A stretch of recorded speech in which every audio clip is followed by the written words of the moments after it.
Yagarutse rero ahangaha ngira ngo ngusobanurire hano uko ubona kuri Pi mainnet yawe.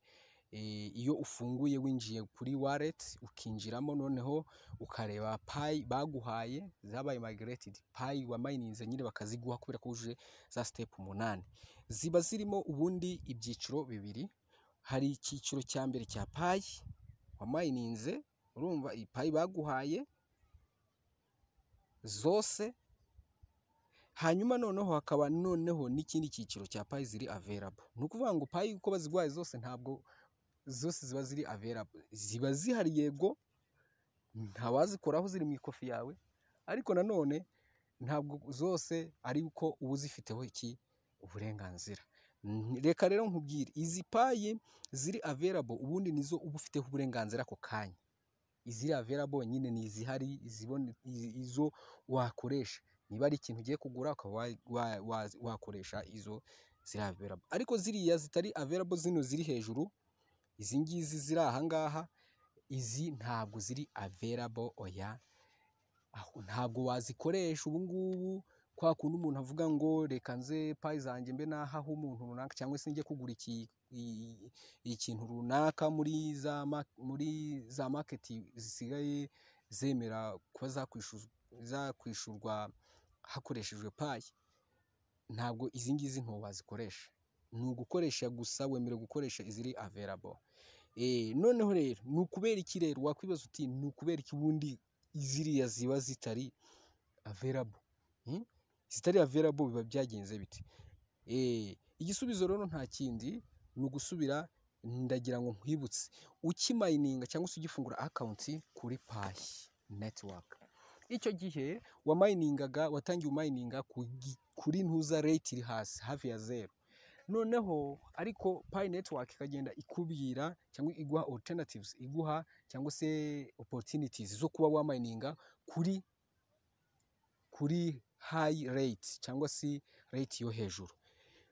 Noneho bakaguha uburyo bwo kuba wabikora cyangwa se kuba wakongera rate yawe. Harimo kuba wakongera umubare w'abantu bari kuri security circle list yawe. Iyo ubongeye birumvikana rate irazamuka, ariko ukamenya yuko Pi uzamayininga zizaba ziri mu cyiciro kiri unverified kugeza ubwo bantu washize kuri circle list yawe bakoze KYC. Akoze KYC, izo ntuze zo Pi baraziguha gutyo kugeza igihe bose baramutse bayikoze, izo wamayininze zose bahita baziguha, ziba zihinduka verified. Noneho nanone hari indi cyangwa se indi opportunity, ubundi buryo Pi baraguhaye bwo kongera rate yawe iyo kumayininga. Ni uburyo bwitwa Pi lockup. Pi lockup ni ukuvuga ngo rero ni uburyo. Pi lockup ni iki? Mwarabibonye yuko hari ukuntu ugenda handitseho 1 year, 2 year, 3 years gutyo. Noneho ukavuga uti icyo gihe iyo ubyemejemo, nanone haba ari na percentage urarokinga ku ruhe rugero. Urumva uko ugenda wongera urugero, nako nyine na rate yawe yo kumayininga igenda yiyongera. Ukavuga uti ndashaka yuko Pi zanjye zaba ziri locked. Urumva nzamayininga zaba ziri locked wenda mu gihe cy'imyaka 2.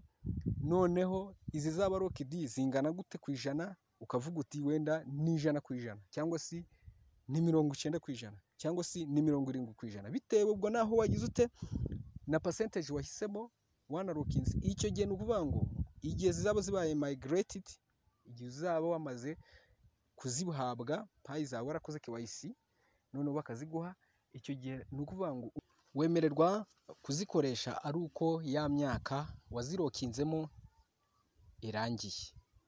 Nukuvuga ngo niba ari imyaka 2 warokinze Pi zawe, icyo gihe imyaka 2 nishira Pi bazaziguha. Niba ari imyaka 3, ubwo nyine uzategereza imyaka 3.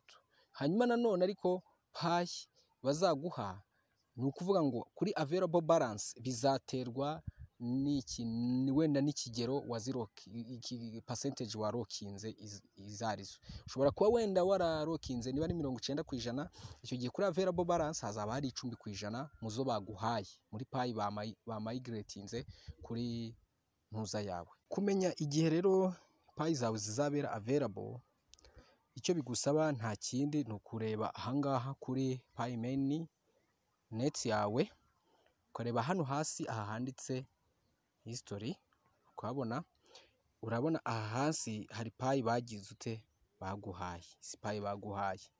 So icyo bigusaba rero kugira ngo umenye igihe, urabona nk'aha ngaha nyine hariho n'akagufuri bivuze ngo nyine ziri locked, warazihawe ariko ziri locked. So icyo bigusaba rero nta kindi ni ugukandaho, ni ugukandaho. Ubwo turibuze gukandamo hano gutya, tuhakande click there, hanyuma nukamara kuhakanda barimo barakwereka nyine izo bagize ute, izo baguhaye. Noneho kugira ngo umenye igihe uri buze gukira ute, uri buze kumanuka hasi, guscrollinga hasi na scrollinga umanuka, sibyo? Barakwereka noneho hano hari igihe locked until, uri kubibona iki gihe locked until zirafunzwe kugeza iki gihe. Ni ukuvuga ngo iki gihe kiri aha ngaha nicyo gihe payi, ziriya payi zawe zirifunzwe zizabera available. Ni ukuvuga ngo zizimuka zigiye hehe, kuri available. Urabibona ko izi payi hano zizaba available mu 2026 mu kwezi kwa 11 ku itariki 16 n'isaha irahari. Uku rero niko wabimenya, wamenya igihe payi zawe zizabera available, payi ndavuga payi ziri locked. Hanyuma rero ikindi nanone ukwiye kumenya nuko kuba ziri locked nta kibazo kibirimo, ahubwo ni n'inyungu kuri wowe, kuko izitari locked ushobora kuba wazikoresha nabi, kandi mu by'ukuri uko ni ukuvuga cryptocurrency uko ibaye launched akenshi ihera ku giciro kiri hasi, ku giciro cyo hasi. Noneho uko imyaka igenda itambuka cyangwa se uko amezi agenda yicuma, ikagenda izamura iki agaciro. Rero payi ubu ngubu ishobora kuza launchinga open mainnet yayo, noneho ugasanga ifite agaciro kari hasi, kandi ishobora kuzaba iri nko ku gaciro k'amadolari 50 cyangwa se 100, ariko noneho uko imyaka igenda yicuma, noneho ugasanga iri kubye cyane, ikaba yanagira n'agaciro kangana n'aka bitcoin. Urumva?